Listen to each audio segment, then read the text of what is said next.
As Fanny could not doubt that her answer was conveying a real disappointment, she was rather in expectation, from her knowledge of Miss Crawford's temper, of being urged again, and though no second letter arrived... I'm Harriet. And I'm Ellen, and this is Reading Jane Austen. This week we're finishing up Mansfield Park with chapters 46 to 48. And it's your turn to go first with a 100-word summary. All right. The news of Maria's elopement with Henry, followed by Julia's with Yates, reaches Fanny in Portsmouth. Sir Thomas sends Edmund to bring her with Susan back to Mansfield.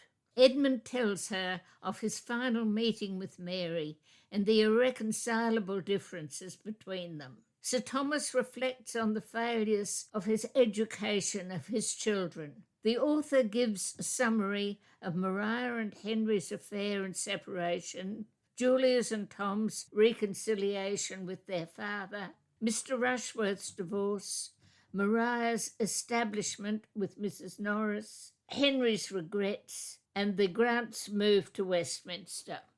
Edmund and Fanny marry, Dr. Grant dies, and Edmund and Fanny settle at Mansfield Rectory. Okay, well, I've covered a lot of the same bits and sometimes using the same words as you. Fanny hears that Maria has run off with Henry Crawford. Edmund writes to Fanny confirming it and also saying that Julia has eloped with Yates. He says he will come to take Fanny back to Mansfield and Susan can come too. Edmund and Mary are permanently separated as she doesn't treat the affair as seriously as he does. Sir Thomas reflects on what was wrong in his daughter's upbringing. The final chapter wraps up all the plot lines. Maria ends up living with Mrs. Norris and Mary with Mrs. Grant. Edmund and Fanny marry, and after Dr. Grant's death, they live at Mansfield Parsonage. Okay, so did you want to start? I would like to start with the emphasis in that very first part of chapter 46 of Fanny mourning for the springtime. Yeah. Of how she just is so miserable in Portsmouth. Yeah. At missing it. And then the other thing that I think also comes out there is something that sort of supports what Margaret Drabble had to say in the 1990s. She did an introduction to Mansfield Park.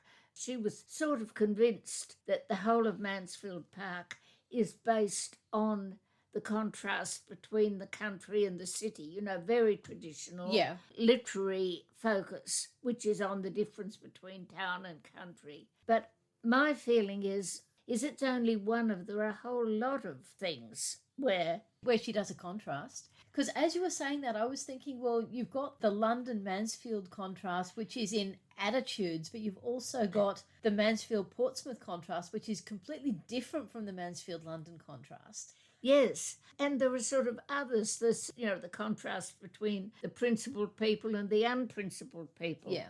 That was just what I was going to say, is no, all the people that say this is what the book is about, I'm still saying no to them. It's one of the things in the book. Yes. But it's only one. And she does it beautifully, and you go away thinking it, just as you go away thinking about the difference between Mary Crawford's society in London and what's been happening at Mansfield. And Just going back to the Portsmouth bit, there's this amazing description of life at Portsmouth where sunshine appeared a totally different thing in a town and in the country. Here its power was only a glare, a stifling, sickly glare, serving but to bring forward stains and dirt that might otherwise have slept. There was neither health nor gaiety in sunshine in a town. She sat in a blaze of oppressive heat, in a cloud of moving dust, and her eyes could only wander from the walls marked by her father's head to the table cut and notched by her brothers, where stood the tea-board never thoroughly cleaned, the cups and saucers wiped in streaks, the milk a mixture of motes floating in thin blue, and the bread and butter growing every minute more greasy than even Rebecca's hands had first produced it. It's really, really quite visceral. Yes, the awfulness of Portsmouth is being made so strongly there, isn't it? Yeah. But after that, I suppose the thing that I feel one most wants to talk about is this whole question of how Jane Austen looks at that elopement, and particularly how different it is, in a way, from what it was with Lydia and Wickham. There's one thing, we can say, and I think we said it before, that there's a real difference here when they talk about this as a crime. They've got their own moral point. Yeah. That this is something the law jumps on. Yeah. It doesn't jump on elopements. If people go off and live together, well, I think, too bad. But it's so different. And the extent to which they're upset is so different. Mm. One thing I'd like to get in is the response of her father. Yeah. Mr. Price, when he reads it in the newspaper, and he says, "But by God, if she belonged to me, I'd give her the rope's end as long as I could stand over her." It's not a very nice picture, but it is a very, very strict sense of morality. I mean, who knows what his actual personal morality was? But then he says, "It might all be a lie, but so many fine ladies were going to the devil nowadays that way that there was no answering for anybody." Like I said, there's a difference between Mansfield and London. There's a difference between Mansfield and Portsmouth, but he's also highlighting the difference between Portsmouth and London. Yes. Well, he's highlighting the superior morality of Portsmouth to London, where these things are up to a point accepted. Yeah. So given that he drinks too much, he swears, he's unkind to Fanny, he's not exactly got the high moral ground. Well, he thinks he has. Yeah. The way the characters in Pride and Prejudice talked about Lydia was almost the way Mary Crawford is talking about Maria and Henry. You know, foolish Lydia. And Yes. what it does to them socially. The other thing that turns up with this is this talk about punishment. Yeah. And when Lydia eloped, there was no question Lydia must be punished. I mean, Mr. Collins thought she should be punished, but the Bennets didn't. What they want to do is get her right, get her going again. Yeah. You know, we have got this difference between a simple elopement where neither of them has made any vows to anyone else. Maria has made vows. Well, actually, Julia and Yates is a simple elopement, Yeah. whereas Lydia and Wickham, they initially thought it was a simple elopement and that was bad. Well, but then they learned they're together in London without being married, and that's worse. Yes. But on the other hand, they don't talk about it as a crime. They No. don't say it needs to be punished. No. None of those things are there. And then I thought one thing that really seems to suggest that in Mansfield Park they've moved into a much stricter code.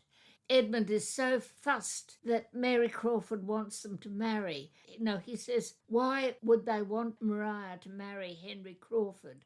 Because, you know, what they now know about his character. Well, you know, compared with Wickham's character, Henry Crawford's is pretty white. Yeah. The other point I was going to make is there's some real generosity in Mary's approach. She doesn't say, "This is my brother, my God, he's made a mess of things, get away from her, ditch her." Yeah. She's saying we must put all our efforts into forcing Henry to marry her. Yeah. Oh, the other thing I just wanted to talk about, and another moment where I really dislike Edmund, when they're going back to Mansfield from Portsmouth, and he says to Fanny, in a low but very expressive tone, "No wonder, you must feel it, you must suffer. How a man who had once loved could desert you. But your regard was new compared with Fanny, think of me." It's all about him. Yeah.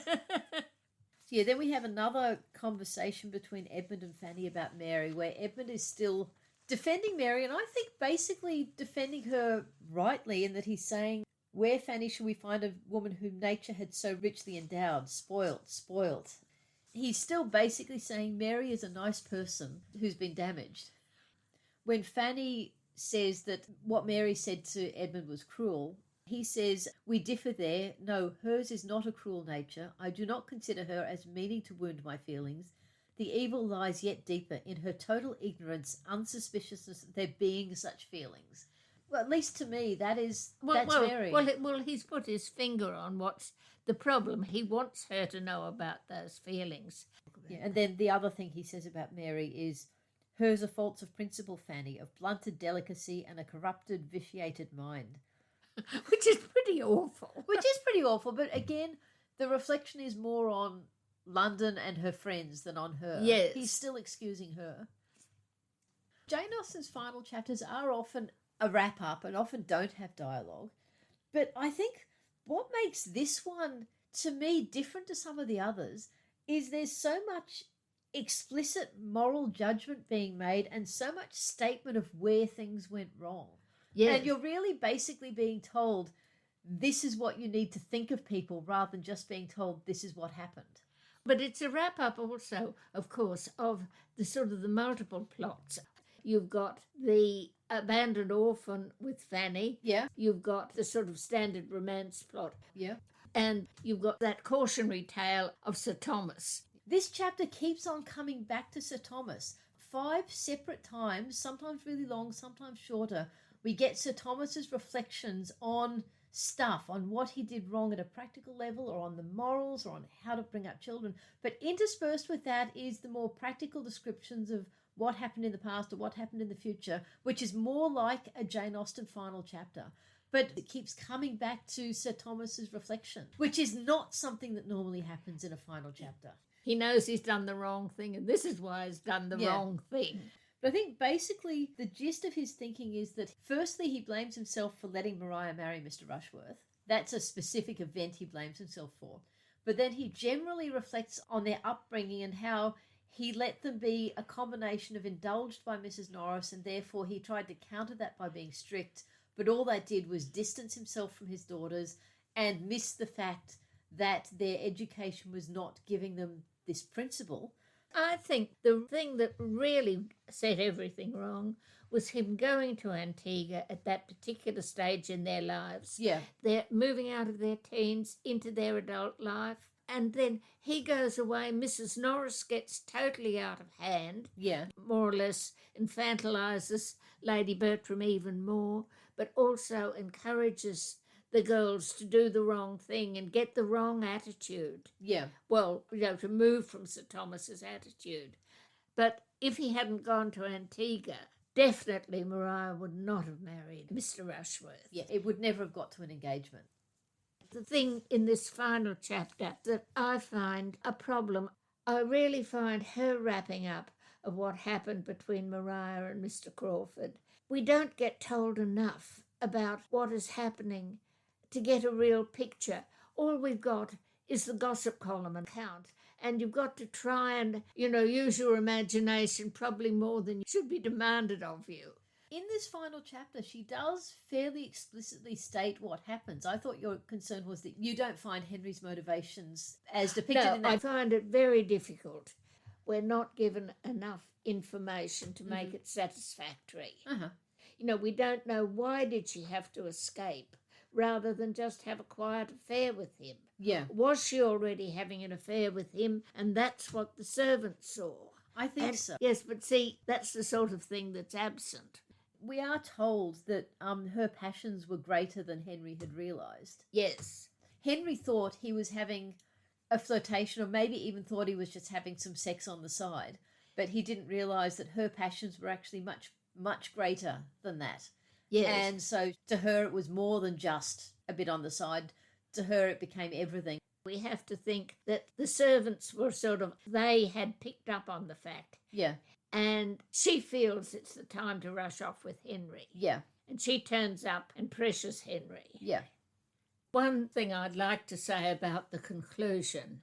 Until recently, I wasn't at all convinced that Tom Bertram, as Jane Austen has shown him, was really likely to reform in the way she says. Yeah. But recently, I've started thinking, no, perhaps it wasn't just based on what Jane Austen saw as Tom's psychology, but on a view that was quite broadly held by the landed classes of her day. I get this picture of the attitude of the landed gentry from a book set more than 100 years later, A Dance to the Music of Time by Anthony Powell. And in it, he gives a picture of the attitude of the older members of the landed gentry to heirs. An eldest son, he writes, by no means beyond the reach of criticism, was at the same time excluded from the utter and absolute public disapproval which might encompass younger sons. No one could tell how an eldest son might turn out after he succeeded. succeeded to the title or the property or whatever. Yes. He then quotes an upper-class character from his book who used to talk of the classic case of Henry V and Falstaff. That makes us what I think is quite an interesting point. Yeah. What do you feel about Edmund falling in love with Fanny? I started off thinking, oh God, but actually I felt she treats it sufficiently ironically for you not to think she's saying, oh yes, and finally everything came out all right. I suppose it's because she's got a little bit more irony about it. It's maybe slightly better done than Marianne and Colonel Brandon.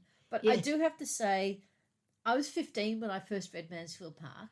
Yeah. So I'd been waiting the whole novel for the big scene of Edmund realising he's fallen in love with Fanny, and we don't get it. And I was really annoyed about that. All right. Because it was the first Jane Austen I'd read, so I didn't realise Jane Austen doesn't really do those big romantic scenes. Yes. But it was so undercut.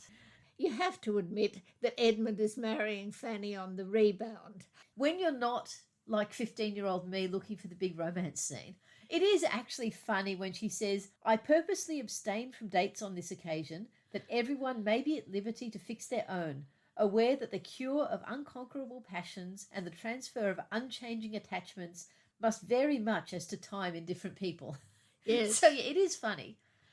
I suppose the last thing I wanted to comment on, I think it was drawn to my attention by the Talking of Jane Austen people, but reading it now I just can't believe I missed it before, is that the death of Dr. Grant occurred just after Edmund and Fanny had been married long enough to begin to want an increase of income and feel their distance from the paternal abode an inconvenience.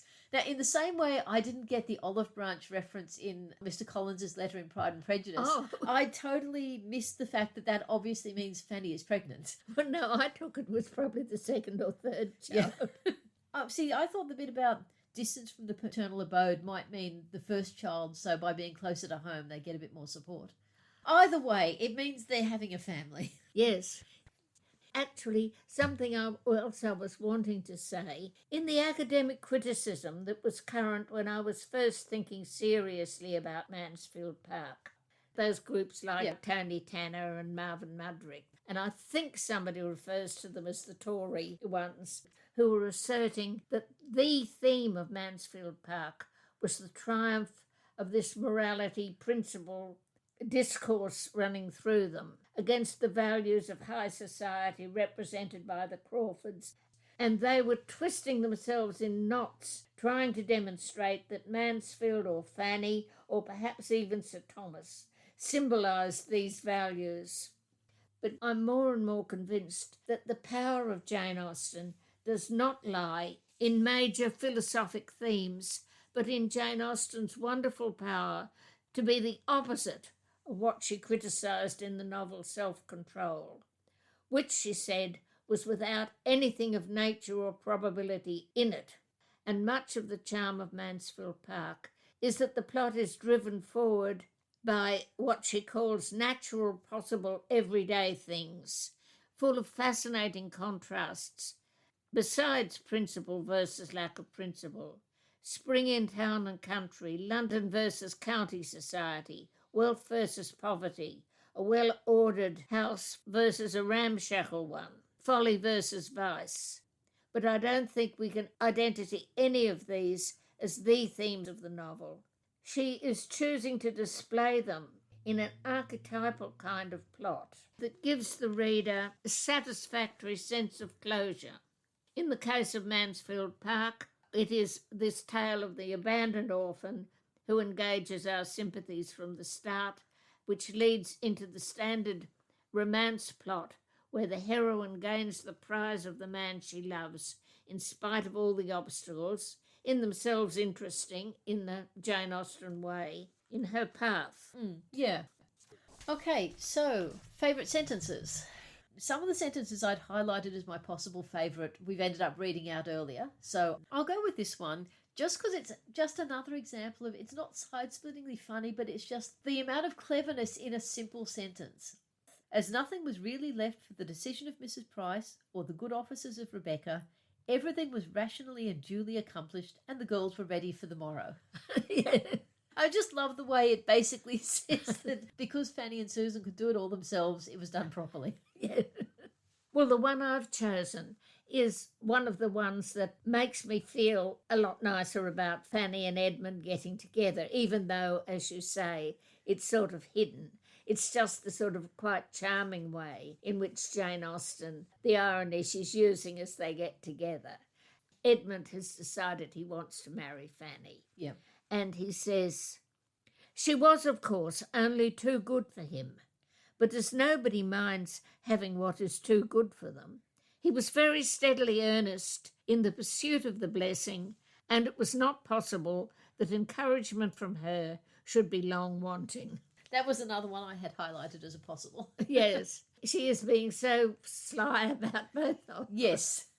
And somehow it was that tone that made me really enjoy that particular way of bringing the two of them together. Yeah. If it had been more earnest, Yeah. you would have thought, oh no. Yeah. But like that, Mm. I liked it.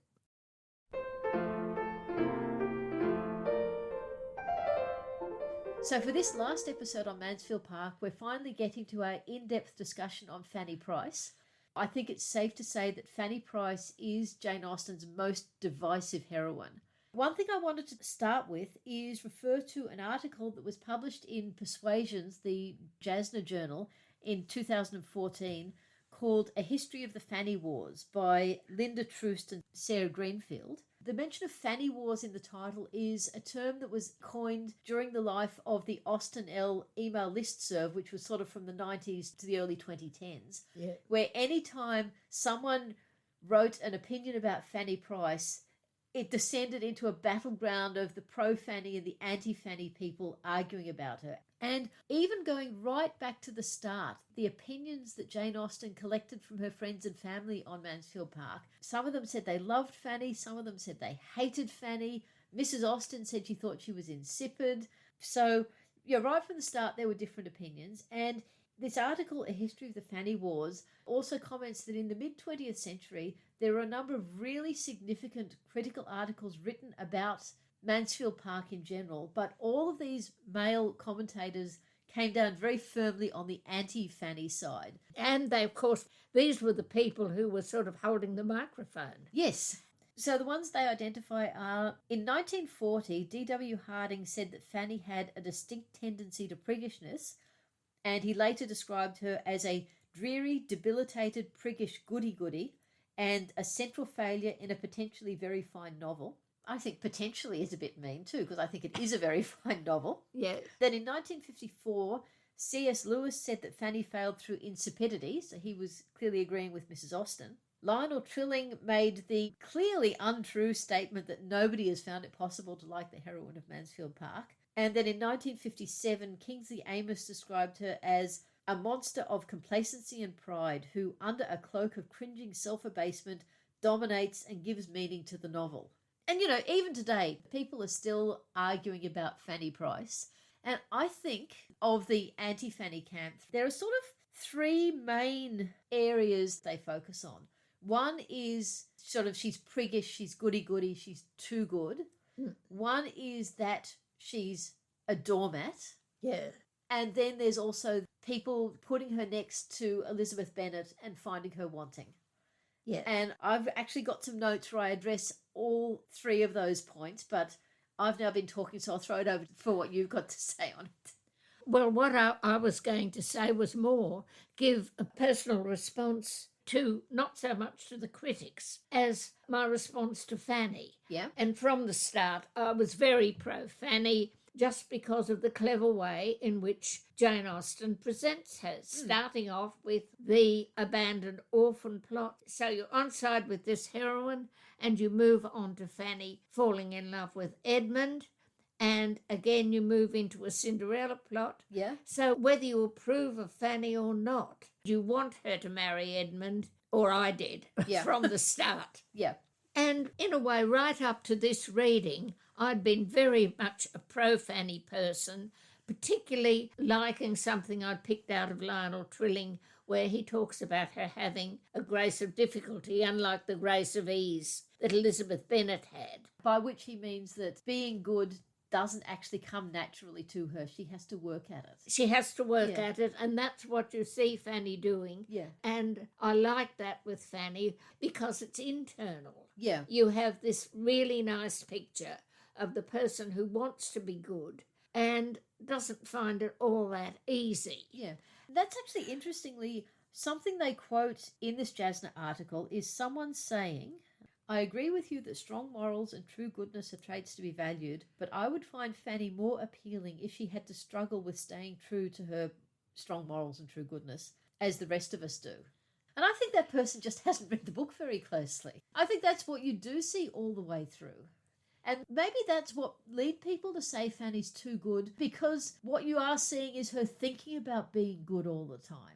And that gets up their nose. But it just kind of conflates into, you spend all this time thinking about it, therefore you're too good for me. Yes, I don't want to be with people who are always thinking about, am I being good? Yeah. How should I be judged? Yeah. And also, in fact, Jane Austen doesn't have her actually totally living up to her vow. She has bad feelings, which she doesn't actually criticise. She is really censorious of Mary at the end, far too censorious. And she actually does that thing to try and make Edmund think that Mary had only come back to him because Tom might die. Yeah. And I don't think we can believe that about Mary. And I'm not sure that Fanny believed it either. Yeah. But anyway, that's what I've always felt about Fanny, and definitely I still appreciated her for that. But on this reading, and I think I've mentioned it before, there were these two aspects of Fanny that I felt were Jane Austen's fault and put you off rather than you put you on side with Fanny. Mm-hmm. You know, one of the things that I really got irritated by was her talking about Fanny's soft heart. I don't think we've yet read out the most extreme one of those, so I'll say it. Fanny's disposition was such that she could never even think of her Aunt Norris in the meagreness and cheerlessness of her small house without reproaching herself for some little want of attention to her when they had been together. Which Fanny might think that, but it's not her heart going out to Aunt Norris. She's thinking, this is something I ought to be caring about. Yes. I ought to be thinking about Aunt Norris. Yeah. And then there's this other thing which I'd never noticed before, but that irritated me about Fanny this time, where she's always worrying about, you know, what will people think she's thinking. Yeah. That was what I see as the kind of thing that could put you off, or it started to put me off. But, you know, I got over it. Once I was getting inside Fanny's head, I didn't worry. She worried about everything. Why wouldn't she worry about it? Yeah. Well, again, I think it's very psychologically believable. Her whole life, she's just been forced into this massive inferiority complex. She's always been a second-class citizen.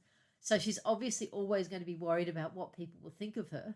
The other side that you see of Fanny that makes her interesting and makes her very good is that this has turned her into such a noticing sort of person. We see that she is not so much soft-hearted as noticing, very aware of what is going on, very aware of what other people are feeling. Yeah. She notices what Julia's feeling about Mr. Crawford. She doesn't necessarily, you know, weep for Julia, but she notices. And the other thing about her is she really likes doing things for people. Yeah. She does it naturally. Yeah. Well, I think the other thing is that charge of her being a prig. And I think at the end of the day, yes, she is down on some things that we today would think are pretty inoffensive, pretty much harmless fun. And if that makes her a prig, well, it does. I can personally just accept that and move on, but I can see that for some people it would just really get their backs up. The thing is, though, and we talked about this earlier, we still see Fanny quietly having fun. She gets so much enjoyment out of the dancing, even though she's not really physically up to it. And she likes her stargazing, and she likes her books, and she likes her geraniums.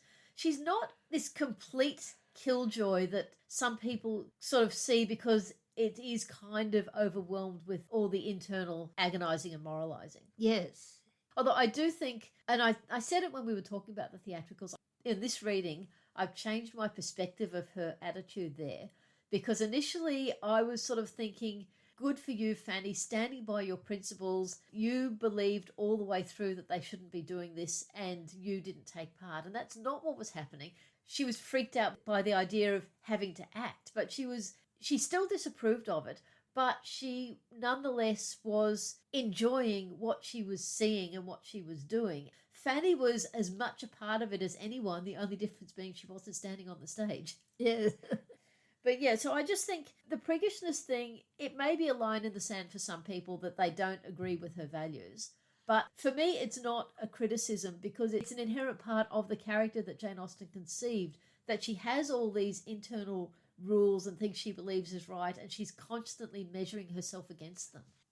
Did we want to just also talk about doormat Fanny? You know, the way people say, I don't like Fanny because she's such a doormat. Because psychologically, she's been treated like a doormat for her whole life. I think it's the opposite. She's got to get on in this world, and there's Fanny who gets so active. Yeah. Fanny's always doing things. I suppose you could say she's not prepared to be confrontational. No. When it's something like Edmund wanting to use his horse to let Mary Crawford ride rather than Fanny, Fanny won't stand up for herself in things like that. But she will resist extreme pressure. You know, the amount of pressure that's put on her by everybody to marry Henry Crawford. If she was a true doormat, she would have given in to that. Once she'd realised that Sir Thomas thought she should have accepted it. And no other Jane Austen heroine is put under that level of pressure. You get it a bit in the theatricals, but that's sort of prefiguring of what's going to happen with Henry Crawford later. Yes. Well, the only other thing I really wanted to say about Fanny that I may or may not have said it in earlier episodes, I can't precisely remember, is that, you know, a lot of people put her next to Elizabeth Bennet and they find her wanting. And they also put Mary next to Elizabeth Bennet and say Mary's like Elizabeth. But just looking at the Fanny-Elizabeth comparison, I actually don't think that's very helpful when we're thinking about Fanny. Because I think that Jane Austen has two types of heroine, and Fanny Price is the other type. And this was kind of the basis of my honours essay all those years back when I was an undergraduate, which is that you've got Elizabeth Bennet, Emma Woodhouse, and even Catherine Morland. They're these sprightly, outgoing heroines, and the plotline of the book shows them learning from their mistakes and growing. And then on the other side, you've got Eleanor Dashwood and Anne Elliot and Fanny Price. And these are much quieter characters. They don't have the outgoing wit and personality of those other three. But also, these are the characters who don't actually make mistakes and they don't undergo growth in the book because they follow this completely different storyline, because each one of them is in the situation of being in love with a man they can't have. And in my honours thesis, I called this the Patience on a Monument plot, and I compared it to Viola in Twelfth Night, who talks about she sat like Patience on a monument, smiling at grief. So what you've got is that Elizabeth and Emma and Catherine, they do all briefly experience this thinking they've lost the man they love. But for Eleanor and Fanny and Anne, it's the essence of their story. And they don't need to grow because they're already self-aware and observant, more so than the other three characters. So what instead we're watching in the book is their strength under suffering and how they survive it. But I think one of the amazing things about Jane Austen is that all three characters are in the same situation and they respond in fundamentally the same way, and yet they're all completely different. And I'm not going to pretend that I like Fanny best because I like Anne Elliot best. And so do I. Yeah. And I do think, and this comes back to what you were saying with the Lionel Trilling Grace of Difficulty thing, that for Fanny, she is struggling so much harder than the other two to behave in an appropriate manner and to regulate her thoughts and emotions. And so I just think people say she's not like Elizabeth Bennet, so she's a failure as a character. No, she's not like Elizabeth Bennet, and that is deliberate on Jane Austen's part. And she's not Anne Elliot, she's not my favourite, but she is so not a failure as a character. Yeah. To me, and obviously it's just a personal response. I agree with what you were saying there. But my last bit is, again, the way she's interpreted those groups like Tony Tanner and Marvin Mudrick, the Tory critics, trying to put the morality in the middle. Yeah. Some of them that dislike Fanny, and they dislike the plot because they say Fanny triumphs, but she doesn't. Fanny dominates Mansfield. Fanny doesn't dominate Mansfield. She's off living at the parsonage. She has quite a modest reward. The only person she triumphs over is Mrs. Norris because she picks up her position.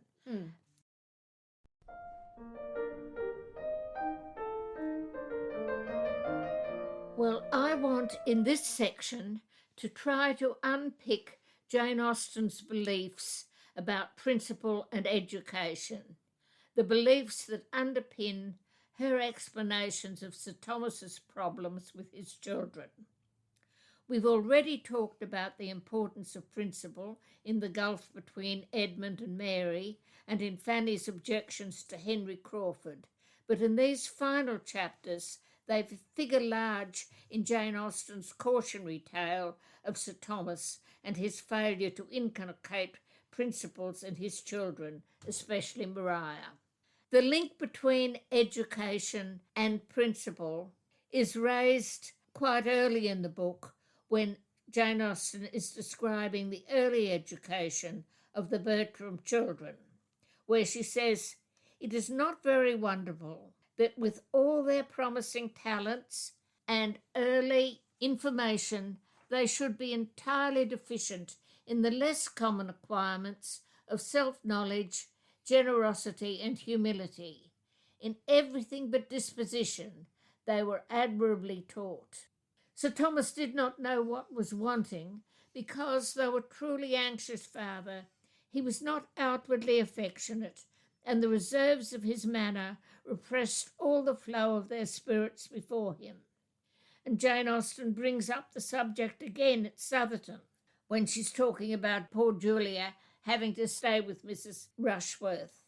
The politeness which she'd been brought up to practice as a duty made it impossible for her to escape, while the want of that higher species of self-command, that just consideration of others, that knowledge of her own heart, that principle of right, which had not formed any essential part of her education, made her miserable under it.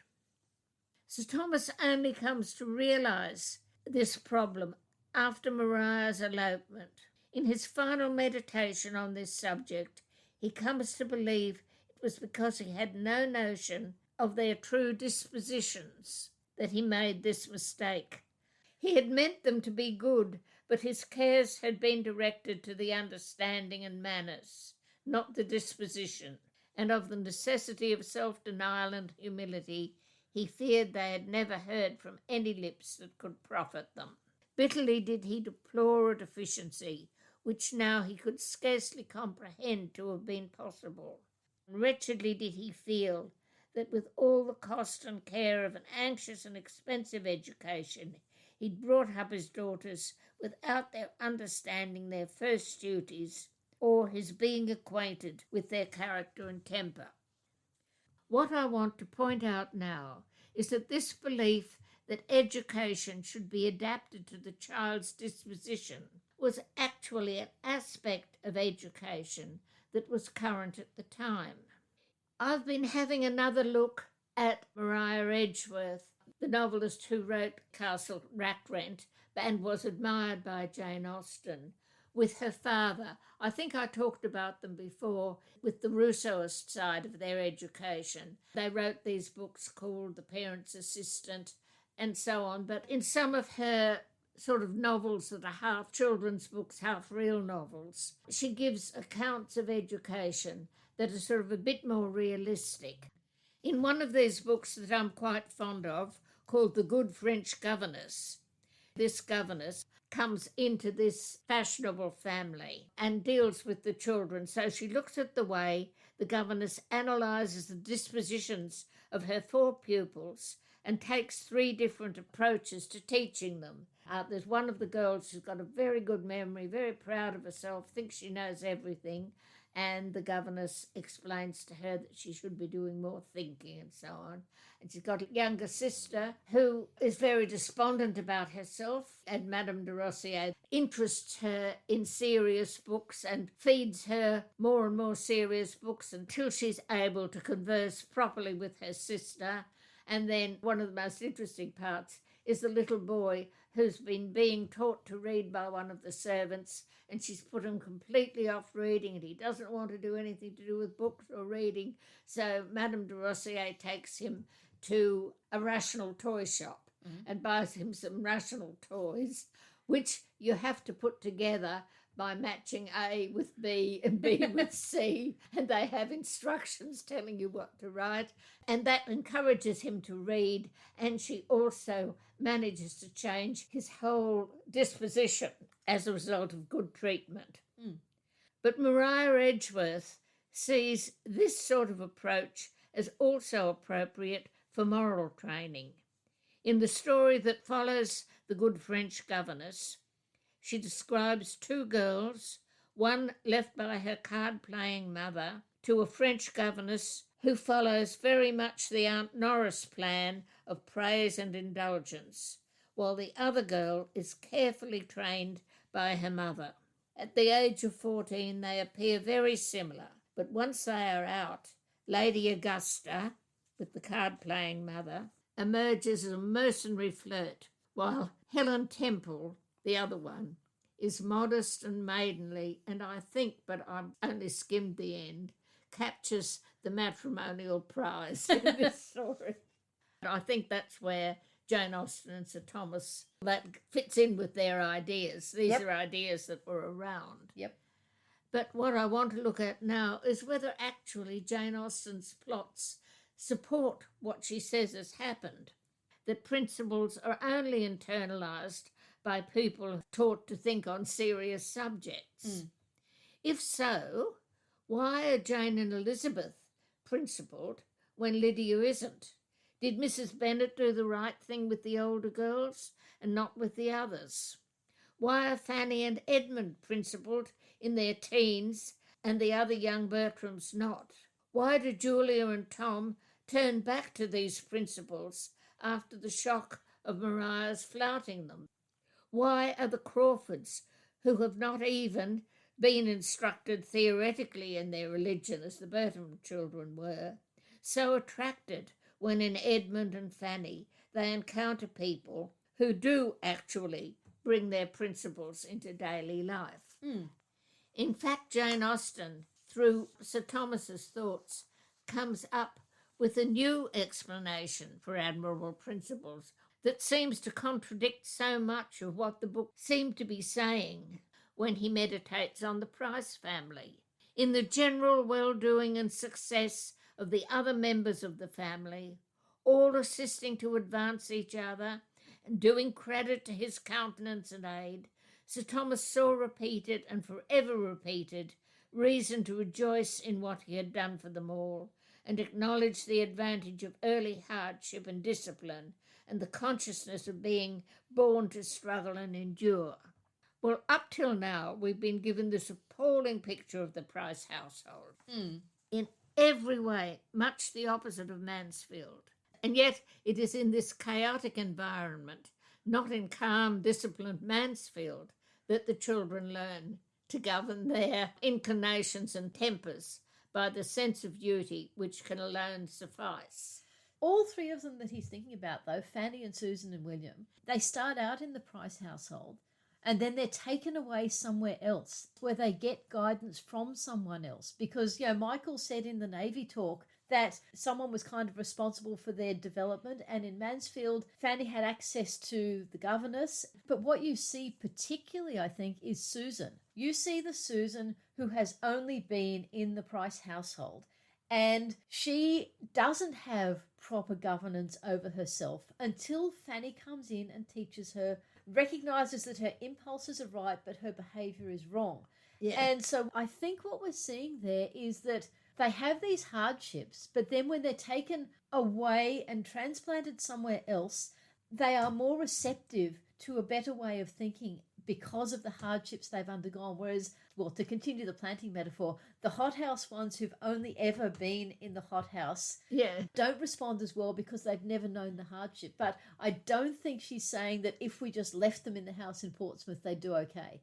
You do rather wonder, though I've sort of had this view of if Susan had stayed there, probably Susan would have married some young captain, but she would by then have learned to organise her house properly. If she got a servant, she'd train her up to do things right. I'm not entirely comfortable with the idea that you can only grow up well if you've suffered hardship. I think you still have to say, no, Sir Thomas's children could have grown up better if he hadn't messed things up.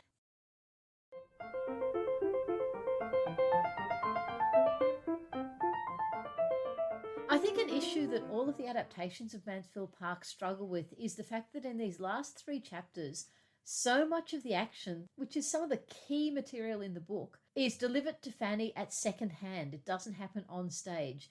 Plus, of course, there's the thing that so outraged me as a 15-year-old, the fact that we don't get a big scene between Edmund and Fanny.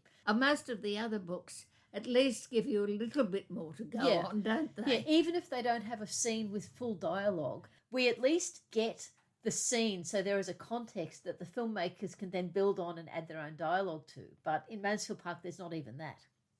So, starting with the 1983 version with Sylvester Latouzle and Nicholas Farrell, one thing I find really interesting about this one, in terms of the Henry Maria stuff, is, of course, in the book, we're going along with Fanny. We have this quite elusive letter from Mary Crawford, and then she doesn't learn the truth until her father is reading it from the newspaper. But in this 1983 version, I talked last time, I think, about we have a scene in London that shows Henry and Maria encountering each other and exchanging glances and then going into a separate room and they kiss. And then after that, Fanny receives Mary's letter. So at the point at which Fanny is still unsure about what has actually happened, we, the viewer, have the full picture, so that when Mr. Price is reading out from the newspaper, we already know the story, which is not the case in the book. The other thing that I wanted to talk about with this version is how they wind it up. And what happens is we have a scene where Edmund comes to Fanny in the library on a wet Sunday and he tells her of his last meeting with Mary Crawford, and then, of course, there's a cut to showing the scene. And then after that's finished, it cuts to a scene of a village street. The voiceover is a letter from Fanny to William. She talks about how Mrs. Norris went to live with Maria. While this happens, we're panning down the street and we're seeing people walking towards a church. And she talks about how Julia and Yates are married. Oh, that sounds lovely. Yeah. And then she says, and today I married Edmund. And it cuts to the scene in the church with the marriage. Then the next thing we have is a scene with Edmund and Fanny walking out of the parsonage to a chair in the garden, and they've got a pug with them. So even though Fanny didn't marry Henry, she married Edmund, Lady Bertram has still given them a pug, which I thought was so sweet. That sounds as though it's been scripted by somebody who truly loved the book. So it finishes with them sitting down in this chair in the garden with the pug at their feet, and Fanny says the only thing that could make her happier is when William can pay a visit to Mansfield. Yes. So moving on to the 1999 version with Frances O'Connor and Johnny Lee Miller. In this one, Fanny has come back because of Tom's illness, and Henry and Mary have arrived for no readily apparent reason, so they're staying in the parsonage. And Henry and Maria meet each other in the library, and Henry says that Fanny has rejected him. Then Fanny is in her room and she gets up and she walks into Maria's room, and Henry and Maria are having sex. Oh, right. She then goes to Edmund, who immediately goes to Henry and Maria. And this is interesting, I think. You may remember one of the things I particularly liked in this production was, instead of Henry reading Shakespeare, Henry reads the extract from the Sentimental Journey, the quote, which of course in the book happens at Southerton, about "I cannot get out, said the starling." That also featured in this production when he sent the box of birds to Fanny in Portsmouth. Well, in this scene, when Edmund is confronting Henry and Maria, Maria says, "Don't look at me like that. Rushworth is a fool. I can't get out. I can't get out." Yes. Which, what you were saying before, there's not enough backstory given as to why it Yes. happened. Well, they have obviously identified the same problem because they have given this backstory. Henry is still smarting from Fanny's rejection because this is the one where Fanny accepts him in Portsmouth and then changes her mind. Yes. So they've upped Henry's sense of rejection and they've made explicit Maria's feeling of being trapped in her marriage. I think they've really worked hard to give a lot more psychological realism to that affair than maybe Jane Austen did. And in a scene that contains Mary, Edmund, Fanny, Sir Thomas and Mrs. Norris, Mary says to all of them that Henry and Maria were fools to do it under this roof, and she has a plan for what has to be done. And Mary says to all of these people present, including Sir Thomas, that if Tom doesn't recover, Edmund will be the heir. It's much They get that in. They get it in, but in a much more, how on earth did Mary think this was okay sort of way, Yes. compared to writing it in a letter. There's a voiceover showing Mrs. Norris and Maria in the cottage saying what happened. Then it cuts to the voiceover saying Henry and Mary found partners who shared their more modern sensibilities. All right. We actually have a scene between Edmund and Fanny where Edmund says, I've loved you all my life. And given that it's a scene that wasn't in the book and that they obviously wanted to have that sort of scene, I thought it was quite a nice scene the way it was done. And then the final scene is Edmund and Fanny walking in the parsonage, and he tells her that he has spoken to John Ward at Edgerton's and they're willing to publish her writing. Because this is the one where Fanny has been writing a lot of Jane Austen's juvenilia. Yes. So I don't particularly like this adaptation because I see what it's trying to do, but I think it doesn't do it in a particularly sophisticated way. But allowing for that, I did think some of the aspects of these closing scenes worked quite well. And I really did like Maria saying, I can't get out, because that is, I think, a really good extrapolation of what was happening with Maria. Yes. And I thought it was delivered really quite well. Then we have the 2007 version with Billy Piper and Blake Ritson. And you may remember, this is one that doesn't even have Portsmouth. They didn't have the budget for Portsmouth. So Fanny has just been at Mansfield the whole time. So they've all come home with Tom, who is sick, but then Sir Thomas has to go to London. And then he arrives home and he calls Lady Bertram and Edmund and Fanny and Mrs. Norris and Mary Crawford, who just happens to be at Mansfield at the time, into a room. And he explains what has happened with Henry and Maria and says that he became aware of his errors too late. Then we have a scene of Edmund and Mary alone together. A lot of the dialogue is what Edmund relates in the book. Although that is where, again, they have Mary saying at this point that if the worst happens with Tom, Edmund and Mary will be in a position to welcome Henry and Maria to Mansfield. So then we have Mrs. Norris going off with Maria to another house. This one also wanted to actually show Edmund falling in love with Fanny. So whereas the early BBC one didn't actually show the process at all, it just jumped to the marriage. Yes. And the 1999 one, you didn't see him undergoing the transition from Mary to Fanny, but you did have quite a nice scene of him declaring his love. In this one, they're actually trying to show the noticing Fanny, and I don't think it's particularly well done. Yeah. You see him suddenly looking at Fanny through new eyes, and there's music in the background. And then finally there's a scene in the garden where he declares his love. But in this case, Lady Bertram masterminds it, because she sends Fanny to pick lavender, and then she sends Edmund after her. When they meet up outside, Edmund declares his love, and Lady Bertram sees them through the window and calls Sir Thomas and says, now perhaps Edmund will at last think to ask Fanny to marry him. Fanny has been in love with Edmund since she was a little girl. And then they have a wedding in the garden, and then Edmund and Fanny dance the waltz together. So that one, again, took another slightly different approach to how to deal with that last chapter, but also did that same thing that 1999 did with Mary saying to Edmund's face about if Tom dies. Well, it would have been a bit roundabout. Yeah, to have it in. Yes. And then, of course, there's the 2014 web series From Mansfield with Love. This actually turns the end of the plot around a little bit, because Ed and Mary break up because, as I said last time, Mary has made a video in which she said to the internet that Edmund would be better than Tom and maybe Tom should die.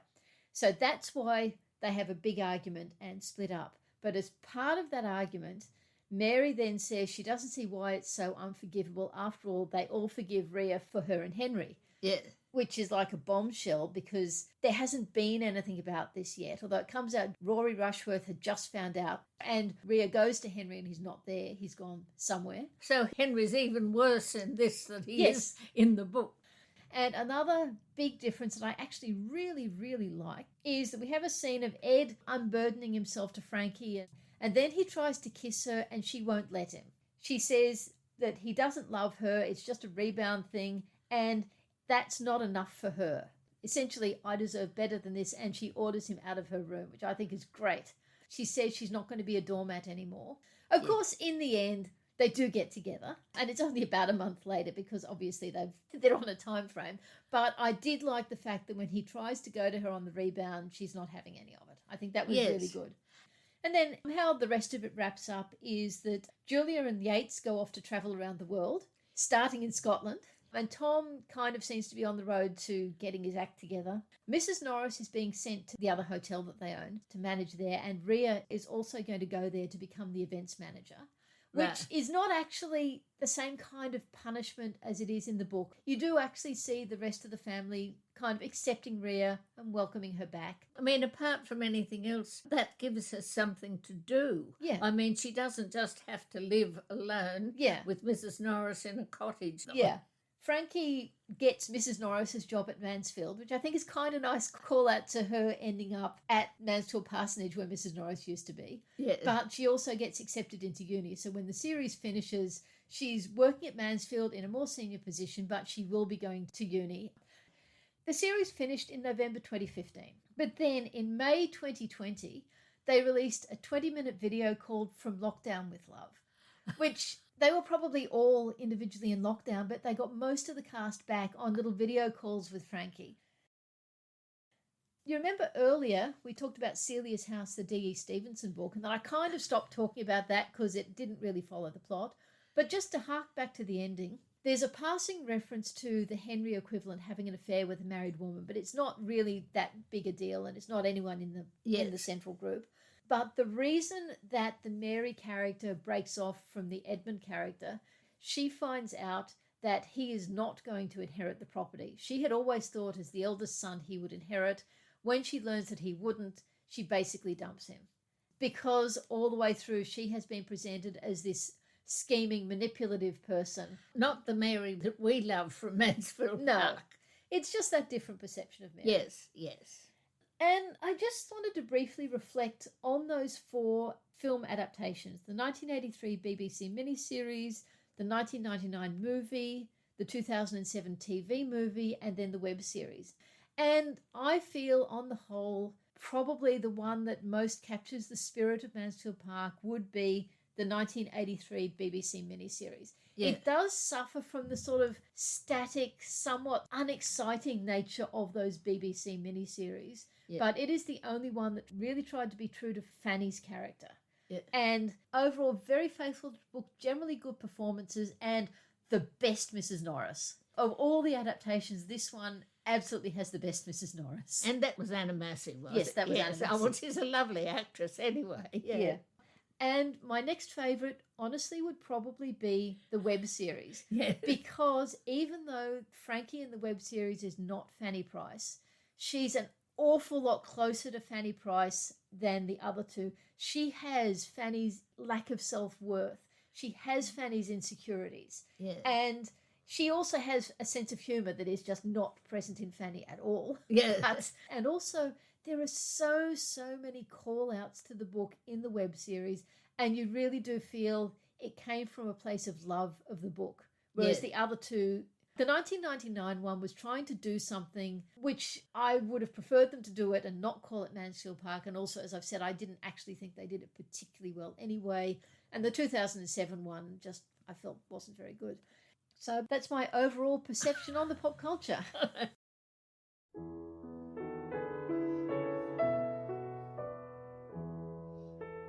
You've been listening to the Reading Jane Austen podcast with me, Harriet. And me, Ellen. Now that we've finished Mansfield Park, we're going to be taking a bit of a break before starting our next book, which will be Emma. And I'm actually really looking forward to Emma because I think it is Jane Austen's technically most brilliant novel, and yet it's also the one I reread least often because there are just things about it that I don't enjoy. So I'm really looking forward to going through it in detail and hopefully properly, fully appreciating it for the first time. I'm the same with Emma. I remember bits of it with a great deal of pleasure, but I must say that I've reread it far fewer times. And on the other hand, I know for a great many people, Emma is their absolute favourite Jane Austen. And like I said, it is technically brilliant and I can absolutely see why people love it. And I'm hoping to even more get an understanding of that on this careful reread. The structure of this podcast was inspired by Harry Potter and the Sacred Text. Our music is Creative Commons performances of pieces Jane Austen might have listened to. You can find us on Facebook at Reading Jane Austen and our website readingjaneausten.com. You can email us at readingjaneausten.com or rate and review us in your podcast app. We hope you'll join us for our Emma season.